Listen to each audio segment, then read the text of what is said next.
Our question is, does God cause us to feel guilty? But even if we've repented? It's a great question. And it's going to be a frustrating answer because, well, the answer to a degree is yes and no. But it's a two-part question. So let's take the first half first. Does God cause us to feel guilty? Well, yes, but for a good purpose. Even after we've repented? No. At least not in one particular way. Let's boil it all down to a relationship. Wouldn't you say that one of the keys in a relationship is to take seriously the words that are said by one person to another? Otherwise, how are you going to have a decent relationship? We've got to communicate. Here's a simple image that I want you to work with. You've got a nervous habit.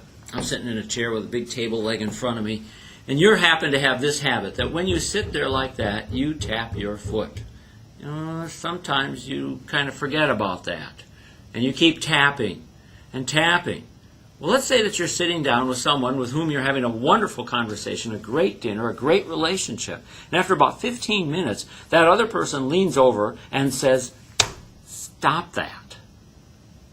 Oh, you know that big silence that comes when you suddenly stop doing something you've been doing for 15 minutes? Oh. And then she leans over even more and says, "That was my knee." Ooh, gee. Bad enough to go knocking up against a table leg for 15 minutes. You've been knocking into her leg, her kneecap, for the last 15 minutes. Do you feel badly? Well, of course.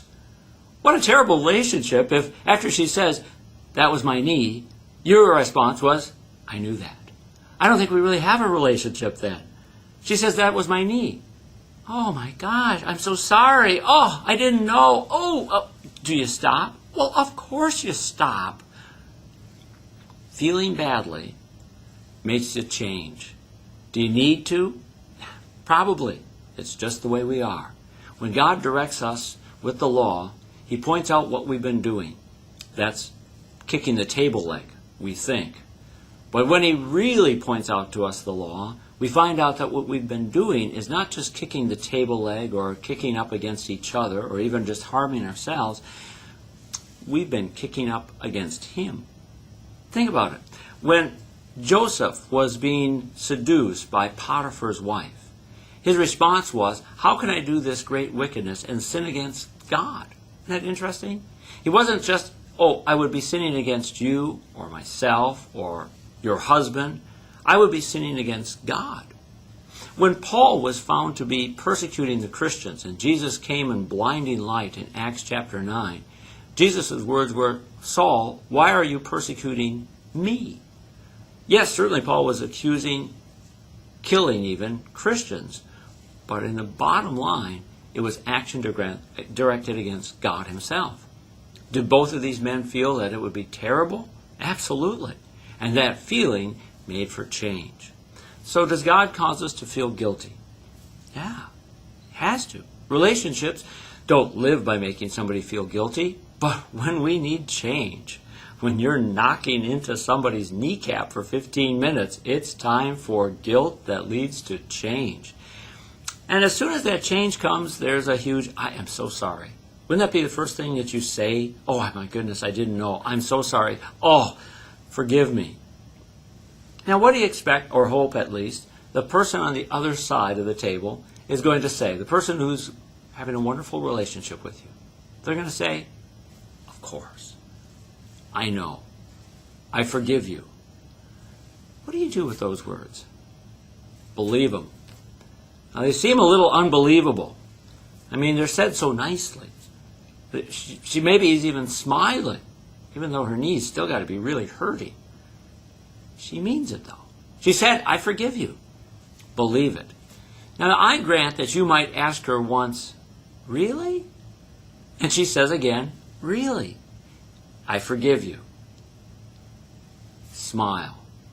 Drink it in and realize you're in one special relationship. Isn't that the same thing with God?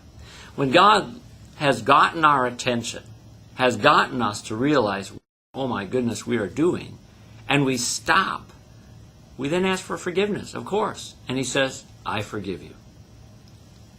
Believe it. Now, I grant that maybe we're so unbelievable that we're going to ask him, really?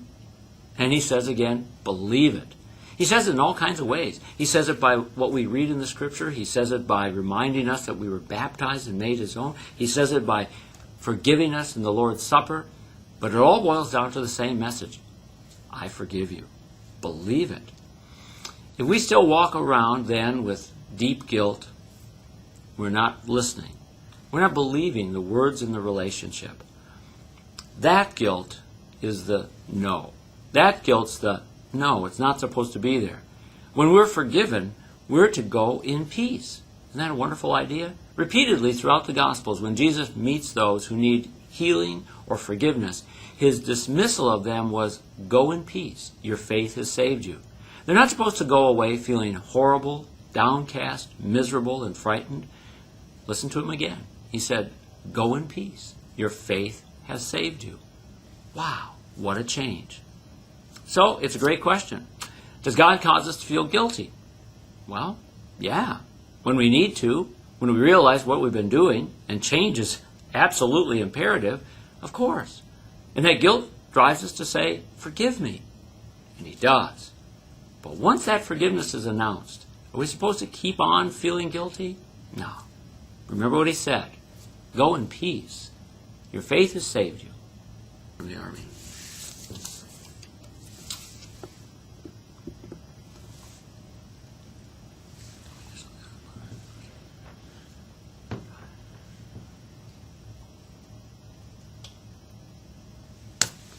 Okay. All right. We're rolling? Yep. Okay.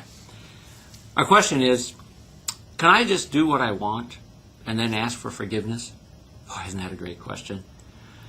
That reminds me, when I was in the Army, of an old saying, and it's not unique to the U.S. Army, but you probably heard it in other places. It's better to ask for forgiveness than permission. Yeah, we all know that one. Does that make sense? Well, yeah, sometimes. I mean, I've been in places like the Army and other places, you have too, I bet, where to get something done, or to at least get what you want, it is better to ask for forgiveness than permission. In other words, do what you're going to do and hope for the best. Does that work with God?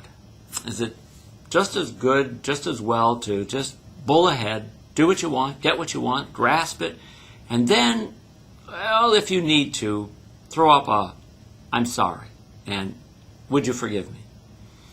You know, I think it boils down to what kind of relationship are you looking for with what kind of God? If you want a shadowy relationship that at times closes its eyes to anyone but yourself, if you want a God who doesn't really know very much and doesn't mean very much by what he says, then go for it. Then go ahead. Do what you want. And if at any point you somehow feel a need to say, I'm sorry, well, go ahead and try it. But because in that choice, in that relationship, all the emphasis is on you. There's no real interest on an actual God, a knowing God, a God who is worth the knowing on our part, a God who has any insight and plan for our life. No. If you want a small, convenient God that's tucked away in a hip pocket and brought out only when you need him or want him, well, then give it a try. It won't go very far and it won't be much, but that's the relationship you're choosing. But what do you really want? Well, not that. What do you really want?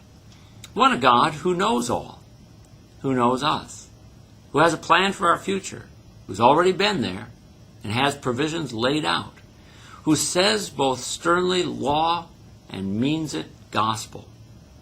That God is different. But think about it. When that God says in the commandments, do this, he meant it. But when he equally says to us, I forgive you, he means it. Maybe the story that comes to mind is the woman who was caught in adultery. Remember that story from John chapter 8?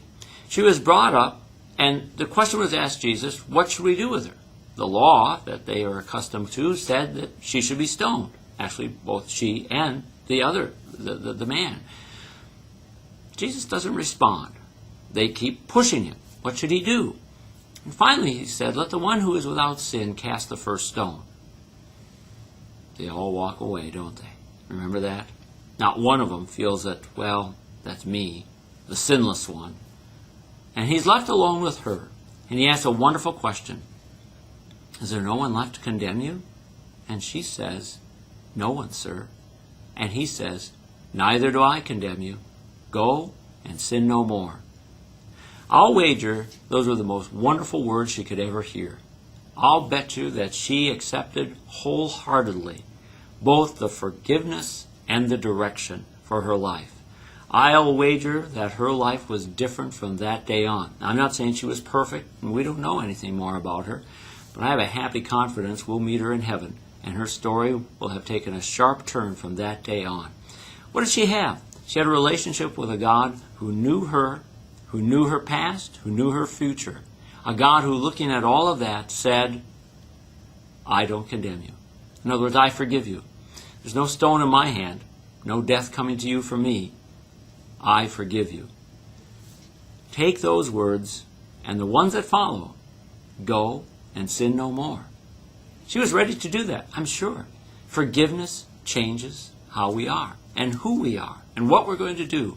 When sincere forgiveness comes from a serious God, it changes us. So go ahead. Meet a real relationship God. A God who knows, who sees, who means what he says, and has a plan for the future. You meet that God in that relationship, you'll hear him say just those words. No, neither do I condemn you. Go, sin no more. Those are good words.